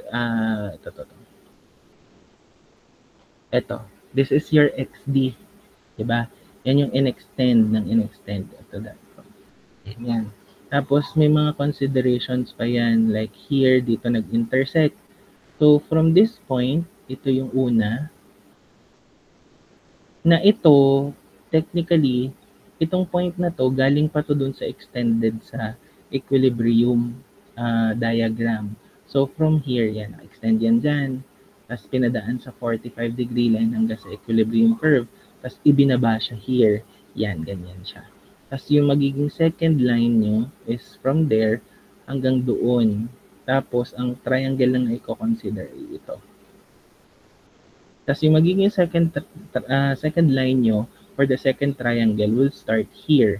Doon sa intersection sa enthalpy na ito, papunta naman with your XF. Yan, ito siya. Tapos from here, itataas nyo ulit siya, 45-degree line. Tapos mag-i-equilibrium ulit siya. Tapos ito na yung extended yan. Bababa ulit siya here. That's your fourth line na. So this is your second triangle already. Ganyan siya. Tapos para ma-determine natin kung nasaan yung feed natin, normal, ito ay, kung di ako nagkakamali, ito ay magiging 4, parang 4 triangles ata to. Yung after mo magawa yung 4 triangles, kung saan magi-intersect yung ating XF. Okay? So, si XF here ay dito siya sa second. Sa second triangle siya nag-intersect. So, nasa second tree siya. Above the second tree. Ganon. Nagets po. At least may idea how Pochot-Savarit is being used. Siguro maggagawa ako ng like magpa-plot ako sa Excel, tapos ipiprint ko, papakita ko sa inyo para makita nyo kung paano siya ginagawa talaga. Kahit tomorrow, sige, try ko tomorrow. Pag di ako busy later. Medyo madami pa tayong gagawin kasi. Okay? Sir, kasama ba yun sa exam? Hanggang kay Fensky lang kasi gaya nga ng sabi ko, Pochot-Savarit requires you longer time talaga of solving. So, hindi na siya magiging aligned doon sa scheduled time natin. Baka nga yung 1 hour ninyo, pang Pochot-Savarit lang siya. If ever. Okay? So, you can redo yan the problems indicated dun sa video that explains or discusses Pochot-Savarit, okay, and how it is being done. So, you can redo that para mas maintindihan. You can do Excel or manually, wala namang problema. Okay? And we also have online applications. I just don't know if ito okay pa. Kasi last time I checked, okay pa naman siya. There are cases lang na yung iba kasi kung Wolfram demonstration project na turned down na. Parang may bayad na yung iba. So you can check this one as well. Ano po? Para mas maintindihan nyo yung graphical methods natin. Lalo na yung Pochot-Savarit. And that would be all. May questions po?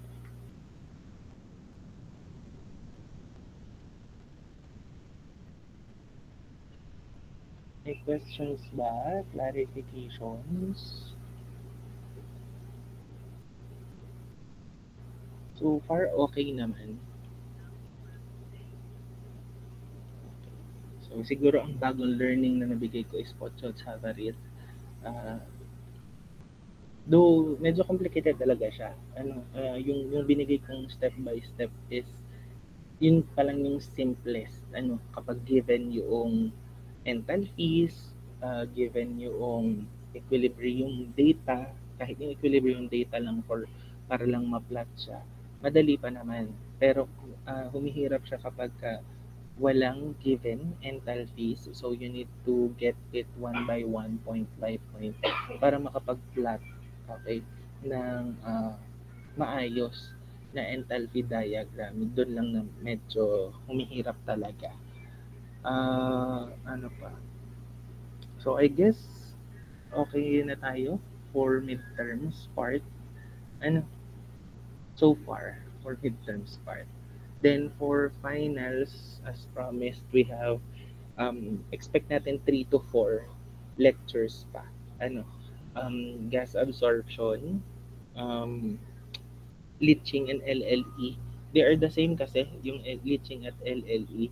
Ang pinagkaibahan lang is the nature of the feed and some references like yung partition saka distribution ratios, something like that. But concept-wise of how they are solved, halos pareho lang. Kaya medyo madali siya. So, short lectures na lang ng dalawa. Then, we have membrane separation. Kahit hanggang doon lang. Yung adsorption, hindi ko ma-sure kung masasama pa natin. Pero, let's see kung kaya pa ng time. But I guess hindi na based from my estimation. Okay, so that's for finals. So okay na tayo with midterms. Lab for midterm will be tomorrow, and as promised, or as agreed pala, we only have one laboratory na lang. Like the experimental laboratory. Then the second laboratory would be considered as your final project already. So, pwedeng maging 100 items or 100 points, kumbaga, yung ipapasa ninyo na laboratory experiment. Okay. So, gagawa na lang ako ng rubrics that would equate to a total of 100 para din less na yung gawain natin and umabot kayo sa timeline na dapat meron tayo. Okay. So, problem set slash quiz, meron na rin ako nabigay for midterm part. Okay, to be submitted tomorrow. Ano pa bang ating deliverables? Let me check lang para lang nare-recall tayo. So, midterm, okay na. 50% of the formative assessment, okay na. Final project, discussed. Laboratory report, isa. So, ang deliverables na lang natin is your final examination, the other half of your formative assessment, which is quiz tsaka problem set na rin at the same time. Then, yung final project talaga. Yun na lang. So, how many is that? 1, 2, 3. We have 3 deliverables na lang for finals part. Okay? Okay po tayo. Ayan. So, I guess chances of passing midterms is already given. Though hindi pa rin siya sure pass kasi syempre depende pa rin siya sa magiging scores ninyo. And 50% will still be coming from me from the midterm at final exam. Okay po. Yung 50% will be coming from you. So, I guess that's fair enough for a 6 weeks na separation processes. So, sige. Walang questions, clarifications before I dismiss you guys. Yes, Susa? Sir, saan po isusulat yung formative assessment po? Sa long bond paper po ba? Yes, lagi tayong long bond paper. Sir, yung assessment po ba hanggang bukas lang po? Yes, until tomorrow lang. Or do you need time pa? Parang OA naman ang need time pa.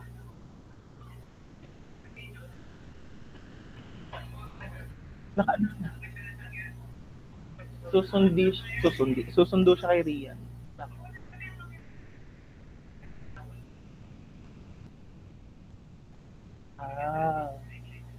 Message siya, baka abutan niyo pa sa Bambino.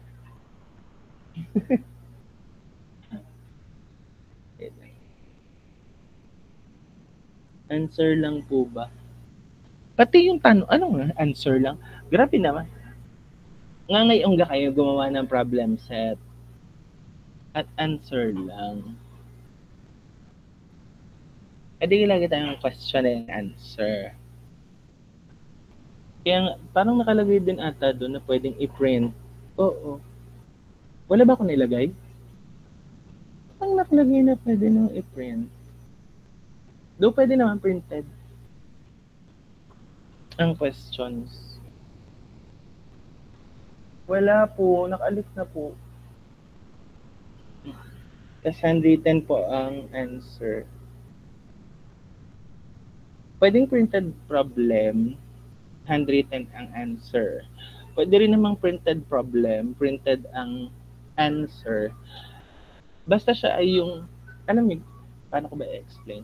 Yung printed answer ay yung kung paano tayo mag-solve kasi it's quite obvious kapag ka nag-AI ng answers.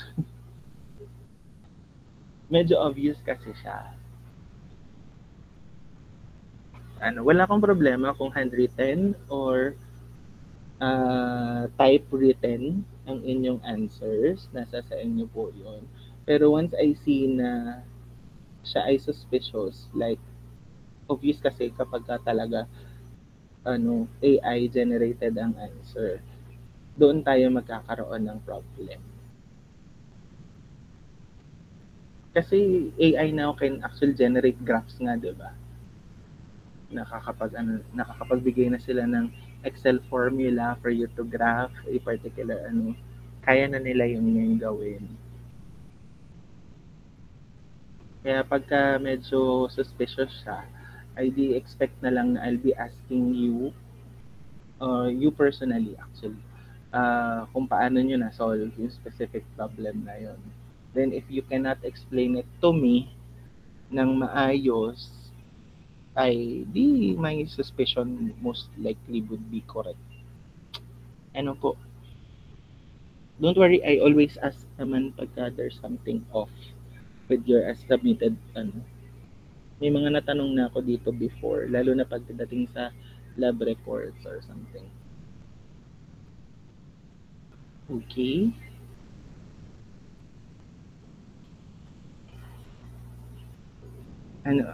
For tomorrow, anong oras mag-start ang first group para din maabisuhan ko ang Ma'am Red? By the way, sino palang first group? Yung 1, 2, 3 na or nag-draw lots pa kayo kung sinong una at ano?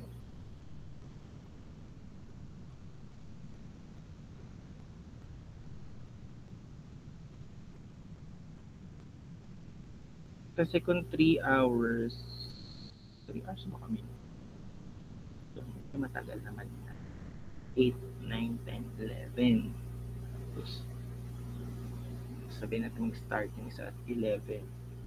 11, 12, 1, 2. Tapos mag-start yung 2, 2, 3, 4, 5. Mag-start ba kayo at 8 or mag-start kayo at 7? Kasi pwede naman mag 7 to 10, tapos vacant 1 hour, 11 to 2, vacant 1 hour, 3 to 6. Pwedeng ganun.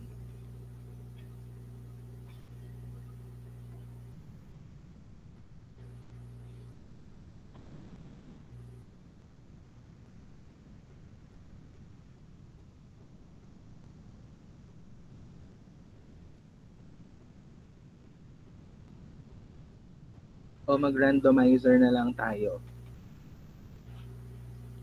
Kung sino una, pangalawa at pangatlo. Ay, Diyos ko. Nahiya pa mag-suggest agad. Si Sir Dowie lang ito, guys. Okay.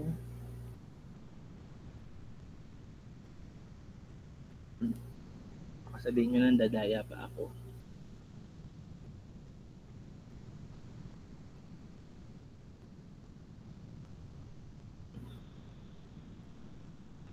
I-shuffle ko pa ha. Go.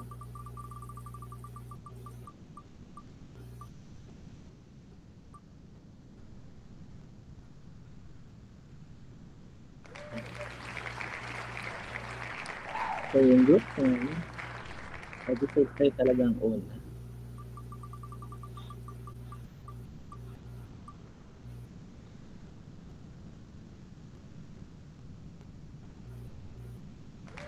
Tapos group 3. Bago ang group 2. Okay. Sir, anong oras po mag-i-start? Sige, we can start. Depende sa group 1. Kasi ang Ma'am Reb ay nandito na by 7. So, pwede na kasi niya kayong i-assist by 7. Or mga around 7:30 siguro. Pero kung hindi kasi kayo dadating ng 7, ma-adjust yung iba. Diba?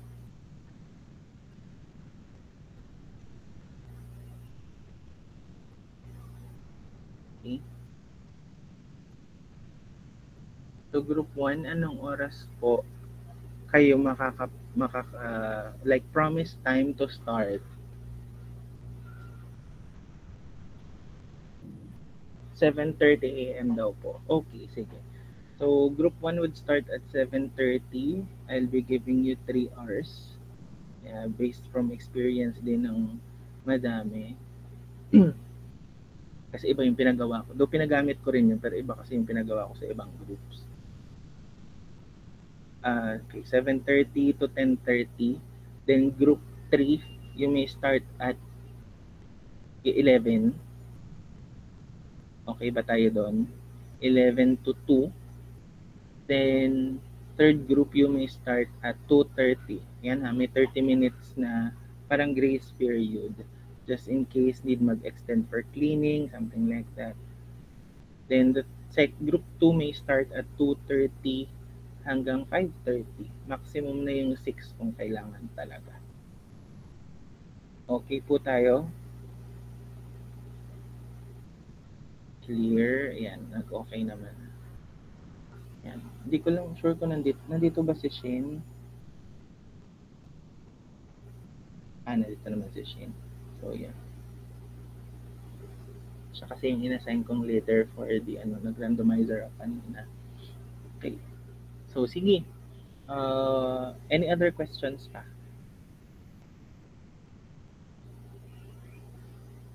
Ay, by the way, laboratory tomorrow ha. So, wear your lab gowns and yung proper PPE naman. Baka kasi tayo ma-check. Ay, baka maintindihan ko kung sa UOPS lab tayo kasi sobrang init. Pero dito naman kasi tayo sa taas. We can open naman yung bintana kung talagang mabanas at mainit. So, please wear your PPEs po tomorrow. Kahit wala ng hairnet, mask, kahit din wala na, since tubig naman yung gagamitin natin, steam distillation, hindi naman siya hexane or anything. Kasi, una, wala kayo noon, wala kayong hexane or wala kayong other solvents. Meron lang tayo is distilled water. Tapos yung mga nandito, hindi ko alam kung ginagamit for thesis or anything. At baka magkulang din siya. So, safe na yung distilled water. Last time ba distilled water din ang ginamit nyo? Kasi ako distilled water pinagamit ko eh. So, okay, sige. Wala tayong problem doon. Ano pa? Raw materials, nasa sa inyo na po. If you'll be utilizing orange peels again, wala namang problema. At least may merienda kayo. Pero if there are any other raw materials pa na available or pwede, please, I encourage you to do so, to use them, para at least meron tayong variations ng possible results. Ano pa? Parang wala naman na. Okay. Ay. Yes. Wait lang, ito muna message. Sir, na-move po ba ang deadline ng assessment? Ang choppy lang po. Pag-iisipan ko hanggang mamaya. Bigyan niyo ako hanggang mamaya. Mag-a-announce na lang ako sa GC. Or bigyan niyo ako ng update kung hanggang saan na yung nasasagutan niyo. Yes, Jao. Sir, yun din po. Gawa may comment. Ay, may chat po sa chat box sa Ate Cookie. Parang hindi niyo po nakita kanina, sir. Sir, baka pwede po Friday. Ano na bang, ano ng progress? Sa pinasasagutan ko, nasaan na kayo? Doon ako magbe-base.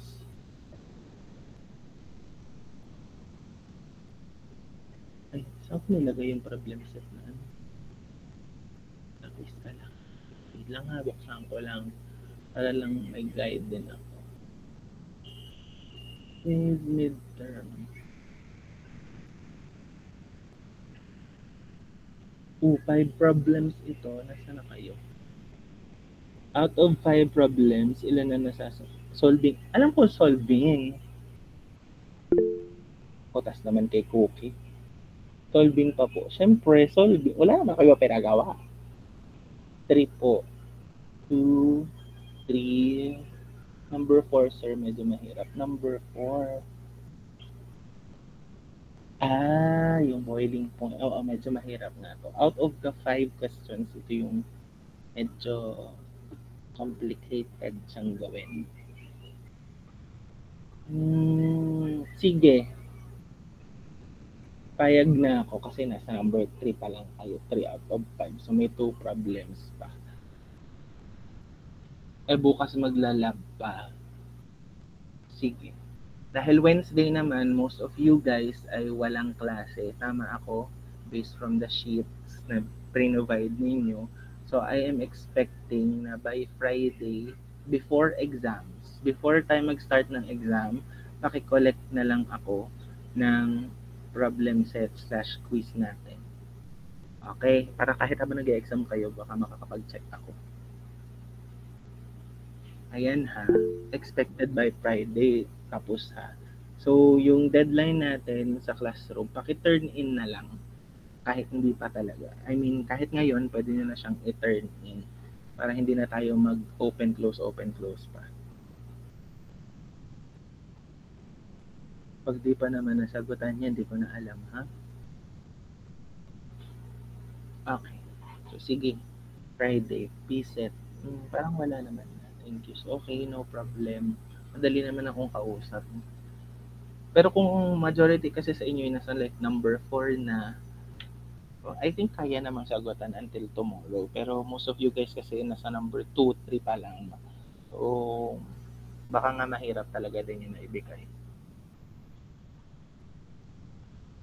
Which is understandable naman if hihingi kayo ng extension. Pero sana ito ay solved by kung ano yung na-discuss natin, ha? Hindi based from kung ano binigay ni ChatGPT or anything. Pag ay yung concepts behind of what we discussed, sana yun yung na-apply. Okay. Ano pa? Any other questions, clarifications pa? Okay, so I guess wala naman na ano. Okay, so sige. If wala na pong questions, agreed naman na tayo sa lahat ng dapat nating ma-accomplish by this midterm class. Sige, class dismiss kayo or you can prepare din for tomorrow's laboratory. Kapag-usap-usap on how you're to do things tomorrow. Okay, thank you.